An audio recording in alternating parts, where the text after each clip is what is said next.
This is the Meerkat in one more time for D7, this time with the weekend review, good through Sunday, February 21st, 2016. All right, Mark, why this picture here, huh? Well, the market is on thin ice right now. We need it to build up a little bit thicker before we try to bounce off of it and go higher. Let me show you what I mean. In this weekend review, let's first of all take a look at what happened Friday's numbers, and then see where the daily charts are, pull back to the weekly chart, and since we're 3/4 of the way through the month, let's take a look also at the monthly charts on the major markets. So, first of all, let's take a look here at the numbers for Friday. It was a mixed day on Wall Street. We had the SPY basically flat. We had the DIA down 0.5. That's it, just a 0.5% down. We had the Qs up just 0.3, and booming up on the small caps at plus 0.5. So basically a doji day on Wall Street if we add all the markets up together. And then we take a look at the bank, and it was up 0.66. So it led the markets up, and so that's a little more bullish than it is bearish. And then we've got the VIX, and it is now down to that 20.53, down another 5.13% today. So we're right on that cusp of becoming a more calmer market, not as volatile as we were. So we got a lot of data coming in next week to see if the volatility remains falling or if it's going to bounce back up into a highly volatile market. Gold and silver, just off just slightly. Again, kind of a ho-hum day, even though it was options expiration day. And then we've got the oil went down 1.2%, it continuing its pullback off of its highs from 2 days ago. And we got the dollar down 0.2%, and the trend trade is not on. It is also in the bearish range. But that's it for this weekend. All right, let's take a look here at the actual charts. Here, we'll start with the SPY, which is the S&P 500 ETF. And all I have to say is price is king, volume is queen. We have to have those two things in concert with each other, because volume always confirms what's going on in price action. So let's take a look at price action here. Last Friday we had a spinning top down here. We took off first 3 days of the week, and now we are flat, folks. We've been flat the last 2 days here. Open and close was basically the same here on the SPY. But now let's look at volume. When it was falling, what was the volume? Average was very high.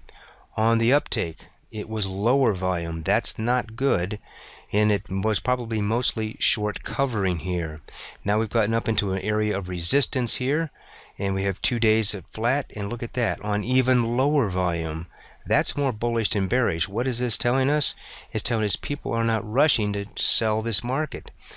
We've had this in the last couple of months. Whenever we have a bump in the market, it's been selling off. Right now, what's not selling off, it is just high basing here. Now, when I talked about thin ice, we are on thin ice up here. We need to build a base here for a while before we can earn the right to move our way higher and get above these moving averages and the other lines of resistance that we have. And if we try to step too hard and the ice isn't thick enough, well, using that analogy, bam, we could fall back down again. We are in a downtrend. We just happen to be in an up leg of a downtrend in the markets. Let's look at the DIA. Oh, by the way, the S&P was up 2.8% for the week. So that was a nice bullish week. But again, that was up basically on 2 days of action versus on this 4-day trading week. Then we got the DIA, which is the Dow Jones Industrials ETF. We were in this falling wedge, and we broke out here last year, and look at that, boom, and now back down a little bit. So here we are. We, basically staying in this zone. Again, volume lower, lower, lower. That's good news, even on options expiration day. Then we got the Qs, which is the Nasdaq ETF, and it popped up, and right here in the same zone, just short of these major lines of resistance. So here we are, thin ice, but it is low volume. Look how low the volume was today on the Nasdaq compared to when it was falling. It was huge over here. Now let me move it up a little bit. And look at it, huge when it was falling, and and now that the prices are rising, it's down, and now that they're starting to consolidate here and there. So we're just starting the consolidation. Then we've got the small cap Russell. Wow, this one even looks more like it, doesn't it, huh? You can see where it ran up for 3 days and now sideways 2 days. I mean, that one visually is even more so, riding on top of the 20 moving average, but well below this prior swing high. So we need the ice to build up a little bit before we earn the right to go higher. And if we you have to be very careful. If suddenly there's a crack in the ice and volume starts coming back in, that could mean we could be going down even further. Let's talk about bank. Remember, can't go anywhere without banks. It came up here, and it's actually pulling back. Now, I just drew these lines in because technically we do have a swing high here. We have 2 candles of lower highs and lower lows. So this is now a leg down. So we go to the highest close. I need to make it just perfect right there. And so we are in a down channel here on the bank. So still in a down channel on the bank and an overall downtrend. So we can't go anywhere without these banks. Even though we're up 0.5% today, doesn't mean we can go anywhere without them. All right, hey, before we go to the weekly charts, I just want to let you know about some other videos that I also do. I am host of the Grok Trading Chat Room, which is a day trading chat room. And usually 2 times a week I'm doing videos that are on a day trade, but it has lessons for swing traders and position traders out there.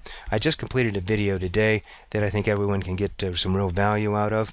If you don't go to our free online trading education site, you can go to Grok Trade on the YouTube channel, our YouTube channel, Grok Trade, and then here's where our videos are posted.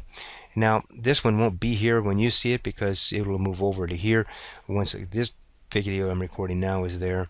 But this one is on 2 different trades, one on a descending triangle and another one on an ascending triangle.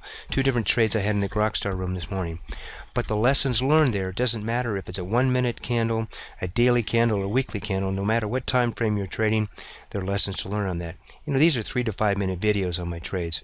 So you can go back to some of my older ones, and what you have to look for is where it says day trade.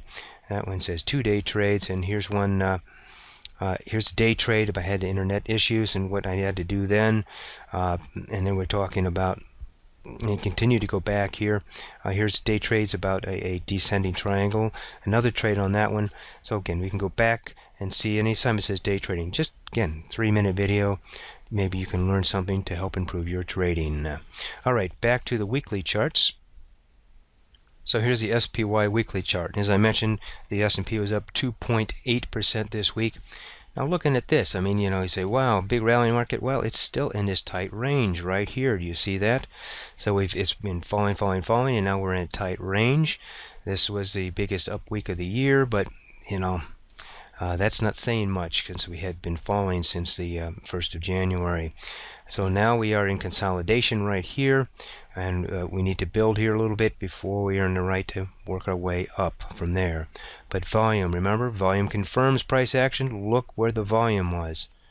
Way up here when we were dropping, now way down here for the week. Yes, it was a 4-day trading week, but that's more than 25% lower, folks. And we had an option expiration date today, and that added to that week. So here we are on the Dow Jones Industrials, the DIA, very much in a very tight channel here, consolidation here now. So again, look at the volume. It was less than half of what it was just last week. Wow. We got the Qs here coming down. Now it actually has one that's higher. So this one is not as stuck in so much of a sideways consolidation. It's starting to build back up, but again, it has to work its way through all of this overhead resistance. And then the Qs again. Let's say here, let's move it on up. You know, this one still looking down here is still recovering. It's been more bearish than the other markets. Again, low volume here as it's coming up. So that's not as good a sign. We need to be looking at that. So let's pull back and look at the monthly charts and what are they telling us there. Here's the SPY monthly chart. Oh my goodness, look at this. Look at these tails down here. Look at this candle here. January fell all the way down here, pulled halfway back up. This month we went all the way down, tested the same area, pulled all the way back up to here. Now we have another full week of trading in a day, so this candle is not completed yet, but clearly we have this is a line of support here, which look at here, back here is a line of support, pierced down on the monthly area, so goes all the way back here to 2014 was acting as support as well. So right now we are trying to recover here, and well, let's see where we go from there. Let's look at the DIA. Same thing. Look at that. These long tails came down. Long tails came down in January, long tail down in February. Tag this 50 moving average here on the monthly chart, and again, this is the big ogre here. This is a lot of data on this chart. Look at that, it's right back up into this area again. And we've got the Qs here, and we had this rising wedge in the monthly. We broke that back here in August, and then we tried to repair ourselves, and then we fell back again. And so now are we going to find support here as we did back here? I'm going to find support again and roll up. Time will tell. And here's a small cap Russell IWM, and it's been more bearish than the rest. Why? Because it's down here hanging when the rest of them are here in this major area of support. This is below that area of support. Remember now that the small caps by the Russell and also the Qs, which are the tech stocks, they tend to lead the way up or lead the way down. Right now we have the small caps leading the way down. It has not recovered fully back up to these levels of a major support right here. Well, let's see if we can. We still got another week and a day in a month. Let's see if that can happen. Well, that's it for this week. And if you'd like to see D7 live at ringside tonight and Spike TV, that's on Friday night. And main card starts at 9 o'clock Eastern Time. Ken Shamrock versus Gracie. So if you'd like to watch him, you can see D7 at ringside. He's now working with Ken Shamrock. This is Mark the Meerkat. Trade safely and trade well.